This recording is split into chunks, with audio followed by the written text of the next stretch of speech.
ये लोटे बनते क्यों हैं? क्या वजह है? अल्लाह तेरी इबादत करते हैं और अल्लाह तेरे से ही मदद मांगते हैं, किसी के सामने और हम नहीं झुकते। हम मेरे दरिया खान के बशऊर शहरियों, हम मोहम्मद मुस्तफा नबी सल्लल्लाहु अलैहि वसल्लम के हम उम्मत हैं। हम जिसकी उम्मत हैं, कभी ना इस तरह का इंसान दुनिया में आया ना आ सकता है।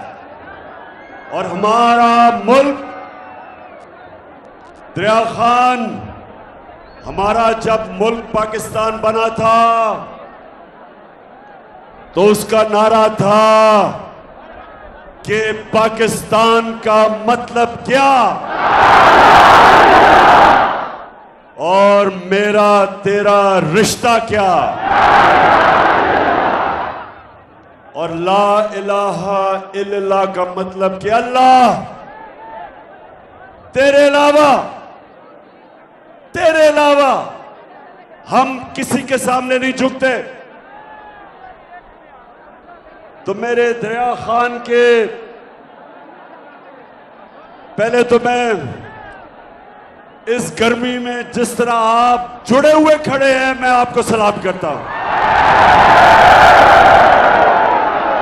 मैं अल्लाह का शुक्र अदा करता हूं कि आपने यहां इस तादाद में आके मुझे इज्जत दी। मैं अल्लाह का शुक्र अदा करता हूं और उसके बाद दरिया खान आप सबका, सारी अवाम का शुक्रिया अदा करता हूं। मैं सबसे पहले सनाउल्लाह मस्ती खेल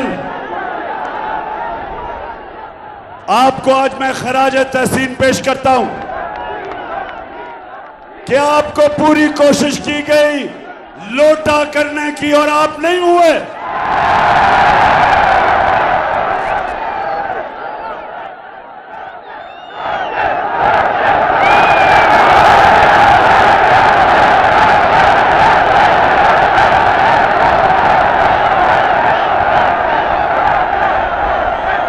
माशाअल्लाह, माशाअल्लाह, आपके शऊर को भी सलाम करता हूं।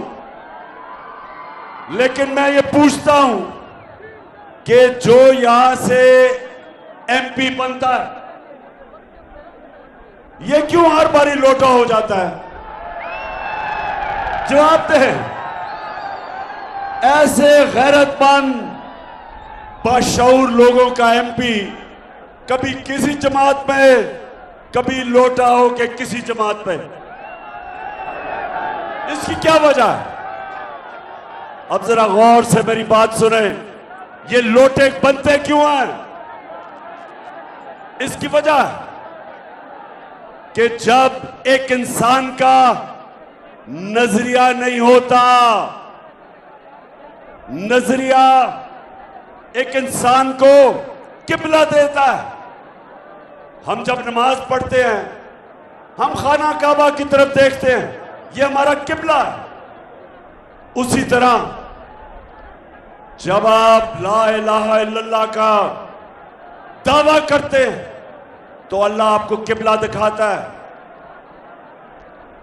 ला इलाहा इल्लल्लाह का बहुत बड़ा दावा है। आप अल्लाह से वादा करते हैं कि मैं अल्लाह सिवाय तेरे किसी को नहीं मानता, किसी के सामने नहीं झुकता। और फिर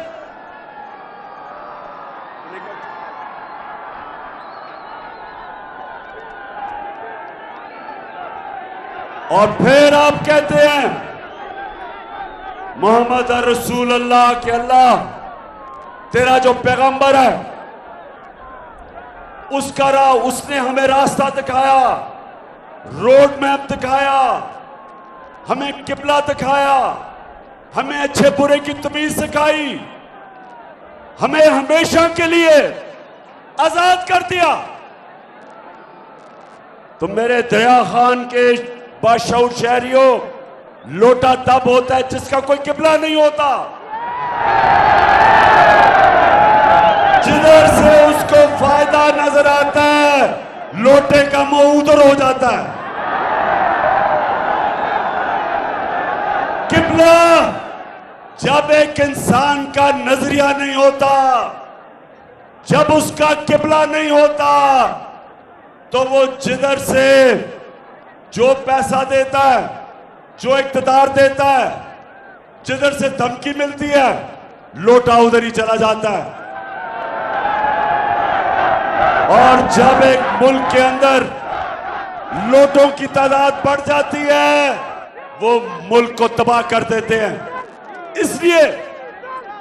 इसलिए आप सब ने, और माशाअल्लाह जिस तादाद में आप सब आए, आपने सबने मेरे साथ मिलके इन लोटों को और इन चोरों को शिकस्त देनी है।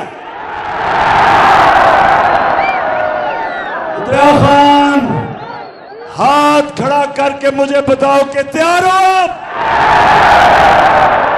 तैयार हो सब? मेरी बहनें, आप सब तैयार हो? आपकी मैं ड्यूटी लगा के जा रहा हूं। घर घर आपने जाना है। हर दरवाजे पे आपने एक ही बात करनी है कि ये इलेक्शन नहीं हो रहा, ये हकीकी आजादी की जहाद हो रही है। हम देखेंगे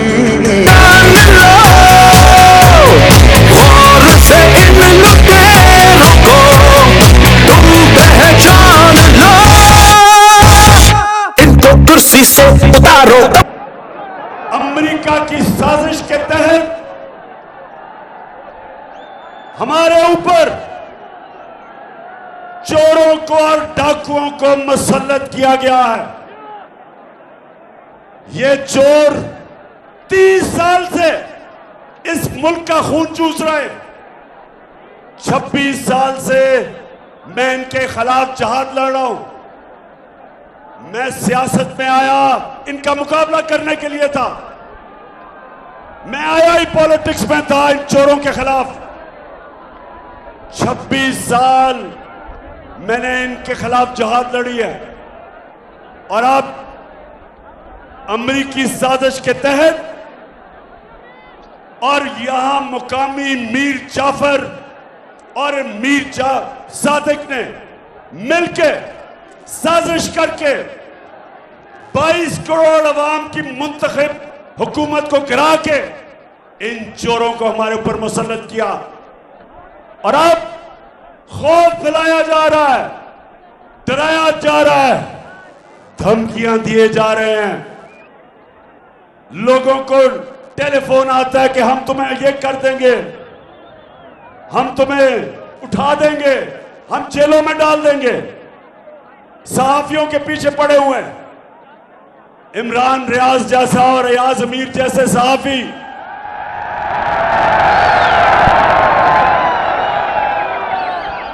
अरशद शरीफ जैसे मुहिब्बे वतन सहाफी उनके खिलाफ FIR कट रही हैं।